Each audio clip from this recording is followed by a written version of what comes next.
आइए बच्चों, अब इससे आगे पढ़ते हैं।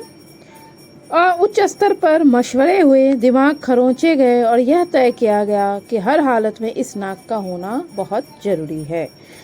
लेखक के लिखने की शैली को फिर से ध्यान से देखिए। उच्च स्तर पर मशवरे हुए, मशवरा यानी बात विचार हुआ। दिमाग खरोंचे गए, दिमाग खरोंचे गए, सीधा भी ये भी लिखा जा सकता था कि बहुत परेशानी हुई या तकलीफ हुई, दिमाग खरोंचे गए।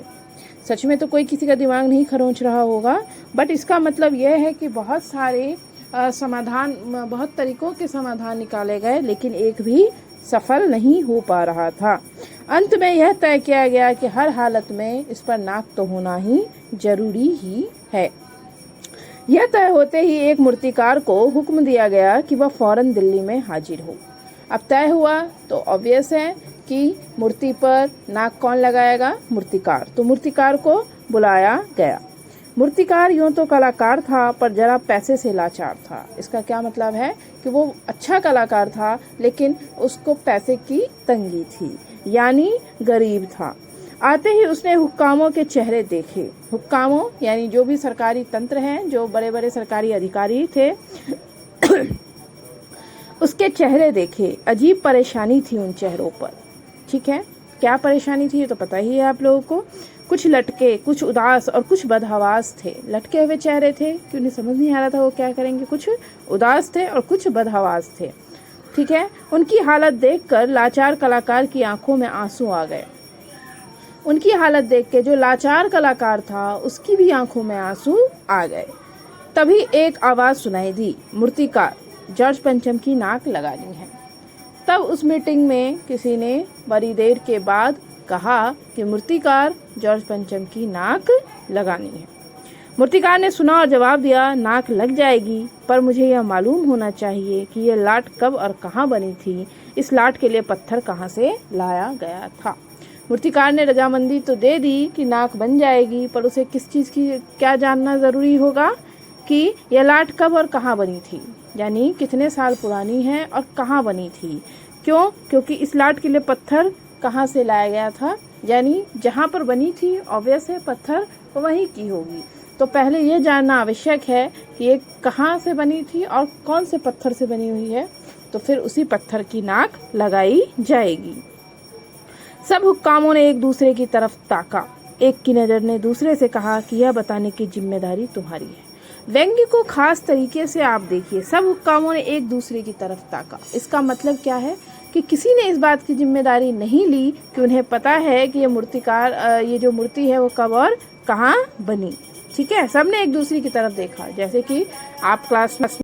कि एक क्लास में अगर आप लोगों से कुछ पूछ लिया जाए कि बच्चों बताओ कि ये काम हो गया, तो आप सब एक दूसरे की तरफ देखने लगते हैं कि तू बता तो तू बता। बिल्कुल यहाँ भी वैसा ही है कि कोई जिम्मेदारी लेने को तैयार नहीं था। सब एक दूसरे की तरफ ताक रहे थे। ठीक है, खैर मसला हल हुआ। एक क्लर्क को फ़ोन किया गया और इस बात की पूरी छानबीन करने का काम सौंप दिया गया। मसला हल कैसे हुआ कि एक क्लर्क को फ़ोन करके बताया गया कि ये पता लगाओ कि आखिर इस मूर्ति को कब कहाँ बनाया गया और कौन से पत्थर से बनाया गया। पुरातत्व विभाग की फाइलों के पेट चीरे गए, पर कुछ भी पता नहीं चला। पुरातत्व विभाग यानी जो इसका विभाग है मूर्तिकारों का, या फिर पुरातत्व विभाग के फाइलों के पेट चीरे गए। फाइलों के पेट चीरे गए मतलब सारी फाइलों को छानबीन करके देखा गया। जितनी पुराने फाइलें थी सबको खंगाला गया कि आखिर ये पत्थर कहाँ से आया था और कब और किसने बनवाया था, पर कुछ भी पता नहीं चला। लेकिन कहीं भी इसके बारे में कोई जानकारी नहीं मिली। इसका मतलब क्या है? इसका मतलब ये है या तो ये बहुत पहले बना था जिसके बारे में कहीं पता नहीं था। अक्सर सरकारी विभाग में सारे जो भी चीज़ें बनती हैं या तैयार होती हैं उसके रिकॉर्ड होते हैं, लेकिन इसमें नहीं था। इसका मतलब ये था कि सरकारी दफ्तरों ने अपना काम ठीक प्रकार से नहीं किया था। क्लर्क ने लौटकर कमेटी के सामने कांपते हुए बयान किया, सर मेरी खता माफ़ हो, फाइलें सब कुछ हजम कर चुकी हैं। क्या कहा उसने कि मेरी खता माफ़ हो, मुझे नहीं पता, कहीं कुछ पता नहीं चल रहा, फाइलों ने सब कुछ हजम कर लिया।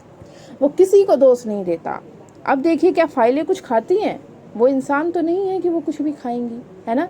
लेकिन फिर भी कहा गया कि फाइलें सब कुछ हजम कर गई। इसका मतलब क्या है कि क्लर्क ये कहना चाह रहा है कि कहीं पर कुछ नहीं मिला, लेकिन वो किसी को दोष भी नहीं देता। ये भी नहीं कहता कि किसी ने एंट्री नहीं की, ये भी नहीं कहता है कि लोगों के सरकारी जो तंत्र है उसकी लापरवाही के कारण कहीं कोई रिकॉर्ड नहीं है, वो ये भी नहीं कहता। वो क्या कहता है कि फाइलें सब कुछ हजम कर गई। उसे नहीं पता, फाइलों ने सब कुछ खा लिया, यानी फाइलों में ही कहीं दफन हो गई, मिल ही नहीं रहा है। यह व्यंग्य का स्तर होता है कि उसमें उसने किसी को दोष नहीं दिया, लेकिन फिर भी उसने अपनी बात कह दी। ठीक है। कामों के चेहरे पर उदासी के बादल छा गए। एक खास कमेटी बनाई गई और उसके जिम्मे यह काम दे दिया गया कि जैसे भी हो यह काम होना है और इस नाक का दारोमदार आप पर है। हुक्काम, जब क्लर्क ने ये कह दिया कि इसका पता नहीं चल पाया कि कहाँ पर किस चीज़ के लिए ये बना है और कब बना था, यानी फाइलें सब कुछ हजम कर गई, तो हुक्काम जो सरकारी तंत्र थे वो उदास हो गए और उन्होंने एक कमेटी बनाई। आप लोगों को पता होगा, जो भी न्यूज़ देखते हैं, जब भी कुछ समस्या आती है तो सरकारें क्या करती है, कमेटी बना देती है, जांच कमेटियां बना देती है, जो या तो जांच करेंगी या तो कोई कमेटी बनाती है जो अपनी रिपोर्ट देगी। इसी तरह एक खास कमेटी बनाई गई जिस पर उसके जिम्मे यह काम दे दिया गया और उसको ये दारोमदार दे दिया गया कि आपका काम इस पर नाक लगवाना है।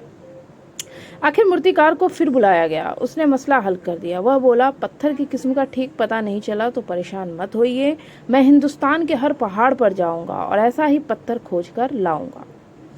आपको पता है कि अभी तक मूर्तिकार को फिर बुलाया तो मूर्तिकार गरीब है, मूर्तिकार को इसी बहाने पैसे मिलेंगे, तो वो क्या कहता है कि मैं कुछ भी कर लूँगा, पूरे हिंदुस्तान में घूमूंगा, हर जगह चक्कर लगाऊंगा और ये पता लगाऊंगा कि आखिर वो कौन सी पत्थर थी जिससे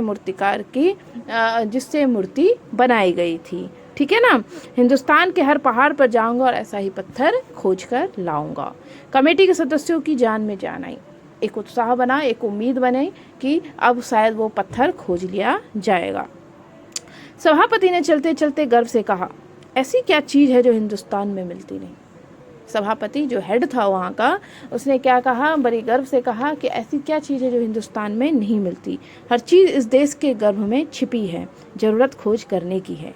खोज करने के लिए मेहनत करनी होगी, इस मेहनत का फल हमें मिलेगा, आने वाला ज़माना खुशहाल होगा। कितना बड़ा व्यंग्य है यहाँ पर। इस पूरे पैराग्राफ को देखिए। जो हेड है, जो सभापति है, वो जो कह रहा है उस पर भी देखिए कि एक विदेश से जो सरकारी व्यक्ति आ रहा है उसकी तैयारियों के लिए, उसकी जी हुजूरी करने के लिए हम इस प्रकार बेचैन है और हम कह रहे हैं कि ऐसी क्या चीज़ है जो हिंदुस्तान में मिलती नहीं, और यहाँ पर आकर हम हिंदुस्तान की तारीफ कर रहे हैं। ठीक है। यानी उसके बाद वो क्या कहते हैं कि सब कुछ इस देश में छिपी। जब हमें ज़रूरत होती है तो हम भारत की तारीफ़ कर देते हैं, अपने देश की तारीफ़ कर देते हैं और ये जानने बढ़ा चढ़ा कर कहते हैं जिससे लोगों में एक तरह से उत्साह आ जाए। अब वैसे हमारी सोच इस प्रवृत्ति की नहीं है। आगे देखिए, ये छोटा सा भाषण फौरन अखबारों में छप गया। अखबार जो इतने दिन से सिर्फ रानी की बातें कर रही थी, उसमें ये बातें आ गई कि जॉर्ज पंचम की नाक ढूंढी जा रही है और उसके लिए सभापति ने ये बातें कही हैं। मूर्तिकार हिंदुस्तान के पहाड़ी प्रदेशों और पत्थरों की खानों के दौर पर निकल पड़ा। कुछ दिन बाद वह हताश लौटा। उसके चेहरे पर लानत बरस रही थी। उसने सिर लटका कर खबर दी, हिंदुस्तान का चप्पा चप्पा खोज डाला पर इस किस्म का पत्थर कहीं नहीं मिला, यह पत्थर विदेशी है। अब देखिए, मूर्तिकार पूरे हिंदुस्तान के हर एक क्षेत्र में जाकर घूम आया, वहाँ के पहाड़ी प्रदेश और पत्थरों को भी ढूंढ आया, लेकिन वो हताश होकर लौटा, यानी उसको ये पत्थर कहीं नहीं मिला।